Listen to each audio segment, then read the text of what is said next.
This is a video tutorial of the assembly and breakdown of a KXPD3 and the use of the Expedition kit covers and how all these incorporate to make one solid unit. Here we have an assembled KXPD3 with the riser on it and the amp module mount and the tripod mount installed in the handle. And this is the lid component that goes for the Expedition kit. And incorporated into this is also a holder for our V35 recorders, and they're not in this kit. These aren't assembled yet, but these are not in this kit, so they won't be shipped with this, but the holder is incorporated into all of them. Something I want to note real quick is all the components that are in the existing KXPD3 will lock firmly into place inside this lid. Okay, this is a tutorial on how to assemble a KXPD3.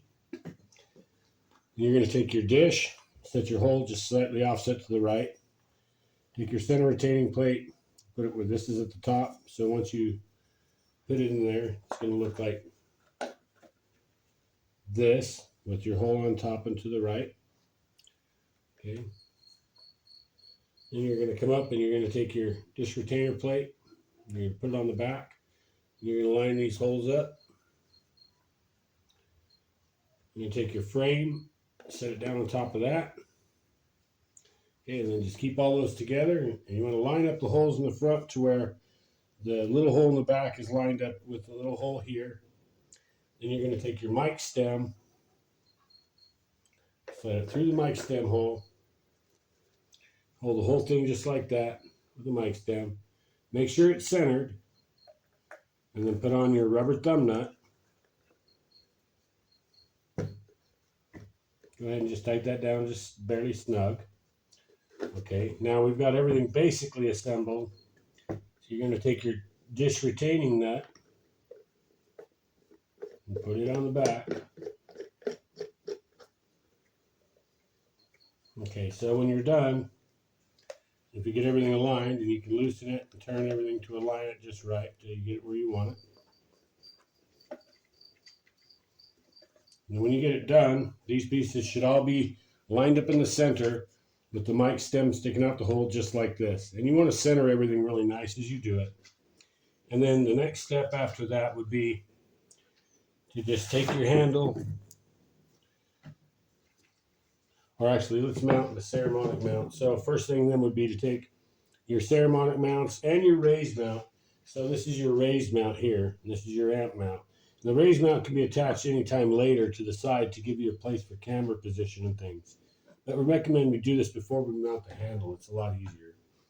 So you'll just put your ceramic mount into the top hole here, and use one of your provided retaining nuts. You'll tighten that down. Now you really want to crank this one down. Hard as you can crank it, just hard as you can turn this one down, you want to turn it. So you can't hurt the nuts, they're stainless steel.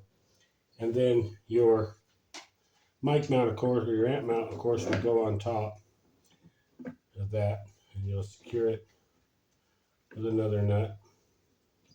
Okay, just like that, all the way down. And your ceramic module is going to clip into this piece.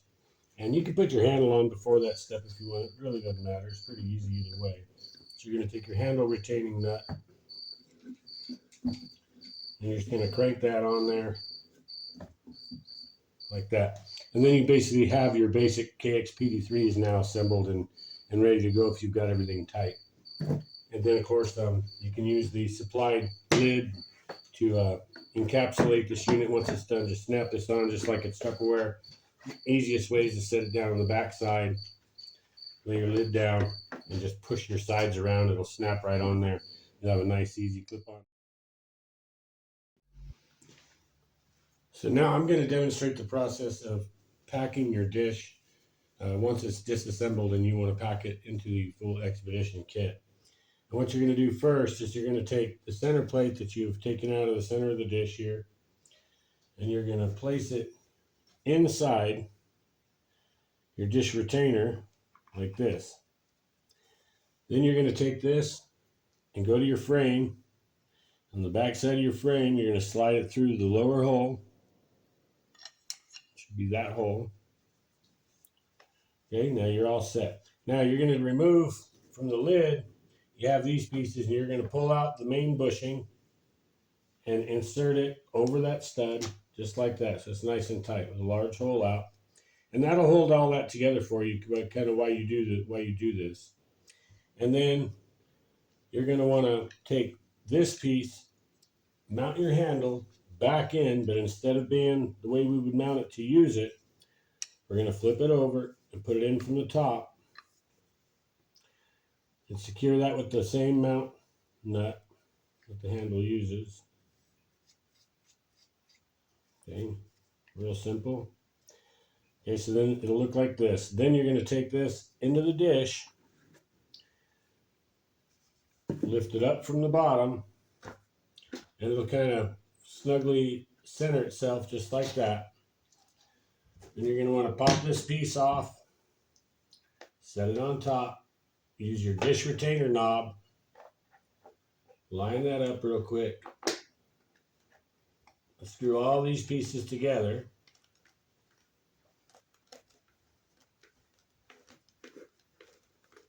Just like that. And then what you end up with is a sealed back piece, cushioned, and the handle and frame locked securely inside.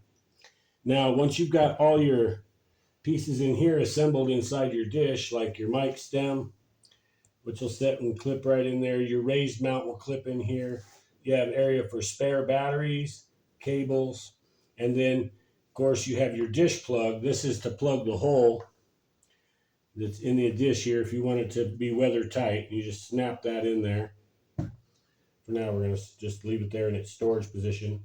And your harmonic mic mount, or the amp mount, if the amp is not in this piece, you can slide it in and mount it face down like this.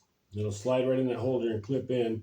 And then if you do have the amp in it, you can set it in this way and it'll slide right in this holder and clip in. And then once you've got all those pieces in there, then you just obviously just take this piece and close it just like you would a Tupperware dish or anything like that. And then you end up with a sealed unit that can take 100 pounds of compression on top and 30 pounds of side compression without any distortion.